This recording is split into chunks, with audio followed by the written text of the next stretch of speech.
And now, let's try to turn it off. Off ko na siya. Hold natin. Yan, naka-off na po. Ayan, medyo naging maluwag na siya mga chong. Ayan, no?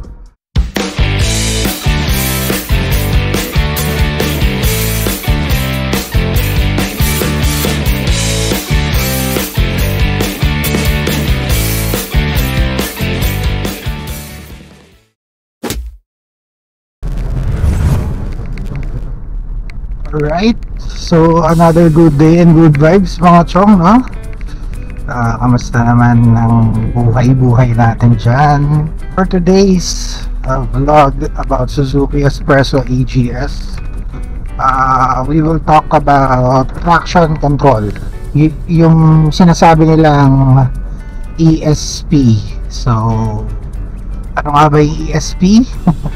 Yun yung Electronic Stability Program ni Suzuki Espresso AGS, which is a AGS lang siya na model nilagay, and also yung minor change for manual Suzuki Espresso.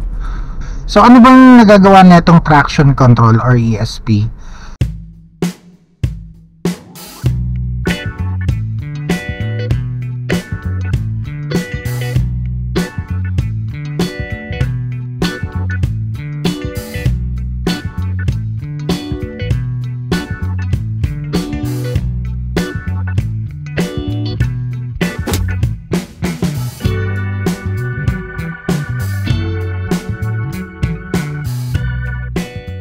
Sana, if ever makapag-test drive kayo ng Suzuki Espresso AGS or minor change, napapansin nyo chong yung higpit sa manibela or yung kunat sa pag-maneuver ng manibela, especially for curves. So, kahit hindi curves, kahit sa normal lang, siyang bumabalik sa gitna. Yun yung magandang magandang feels ng Suzuki Espresso AGS. Malaking tulong talaga yung traction control or yung ESP na feature. Katulad yan, ayan, meron tayong curve na yan, so smooth siya, mahigpit, kumbaga hindi naman mahigpit na ayan, bumabalik pa siya, mahigpit na mahirap siya i-maneuver. So meron siyang kunat, kumbaga may nagko-control na wag siya ma-oversteer. So yun yung function ng traction control or ESP. Later i-try natin siya sa Pangil Road. Then dito, by the way, nandito tayo sa Concho ngayon, Tres Martires. So dito tayo mag-test drive banda dong Pangil Road papunta ng Amadeo. Medyo marami-raming palikudon. Subukan natin siyang ipatay. Actually, hindi ko pa nga nasusubukan na ipatay yung traction control or yung ESP. So, tignan natin mga chong kung anong feels kung nakapatay ang ESP or yung traction control. Usually, sinasabi nila sa kasa or may napanood ako na sa India na vlog is lumuluwag yung pag-ikot ng gulong pag pinatay mo yung traction control. So it means mas bibilis siya, walang nagko-control sa kanya, walang naghihigpit sa kanya, kumbaga free will talaga yung gulong mo pag pinatay mo yung traction control, maluwag i-maneuver. So tignan natin later mga chong. Punta lang ako dito sa bayan, withdraw lang ako and some errands. Alright mga chong. Alright, so mga chong, no? To start with, yung controls ng ating traction control or electronic stability program is nandito sa may gilid. Itong dalawang to, ito yung sa auto start stop system natin. Hindi na makikita. Ito yung sa auto start stop system, and ito yung sa traction control. So para ma-off nyo yan or ma-disengage nyo yan, kailangan nyo lang siyang i-hold.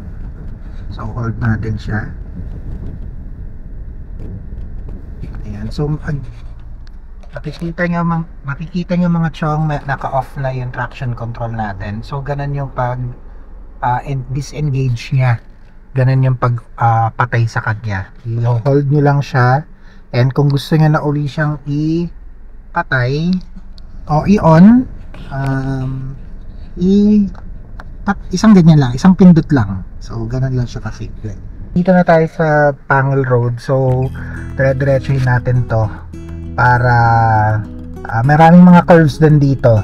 So itong Pangal Road is nagko-connect between sa 13 Conchu Road at saka Amadeo, papuntang Silang, papunta ring Tagaytay. Pag dire-diretso nyo lang yan, tagos nyo sa Tagaytay, yun yung road na to. So tara, let's try na patayin si traction control.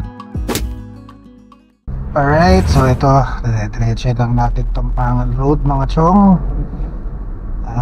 And sa ngayon naka-on pa yung traction control natin mga chong. So test muna natin na naka-on yung traction control. And gaya na sinabi ko kanina, may higpit siyang nararamdaman, no? Then later on, let's try na naka-off yung traction natin. Ayan, katulad nyan, may curve, oh. Tingnan natin yan. Ayan. So mahigpit talaga siya mga chong. May control talaga, stability talaga. Iba yung stability niya. Sarap kumbaga. Hindi ka kakabahan. And now, let's try to turn it off. Off ko na siya. Hold natin. Yan, naka-off na po. Ayan, medyo naging maluwag na siya mga chong. Ayan, no? So, ramdam na ramdam niya chong yung pagkakaiba. Ayan, no? Ang luwag niya. Tapos para siyang bumilis. Parang nawala yung may nag-hold sa kanya. So ito, try natin dito sa curve na to. Ayan, ang luwag niya na, wala nang nagko-control mga chong. So hindi ko alam kung maganda ba to. Parang maganda kasi parang nag-loosen up siya mga chong. So ayan, no, mabilis mag-react ng manibela niya. Unlike nung naka-off yung traction, may nagko-control, may naghihinder, parang ganon. May higpit dun sa ayan, bumilis nga talaga. So parang tama yung sinasabi nila na bumibilis yung pag naka-off yung traction. So ayun lang naman mga chong. Salamat yun lang ang discussion natin for today. And hopefully meron akong na contribute para maintindihan natin yung traction control. Pare-pares natin hindi. Pero sa tingin ko, i-on ko na lang yung traction control para mas safe. Pero again, pag naka-off, maluwag siya. So tama, malaking pagkakaiba. Loosen up siya pagka naka-off yung traction control. So on na natin, on ko na lang. Yan, para masaya. Uy, may espresso doon na puti.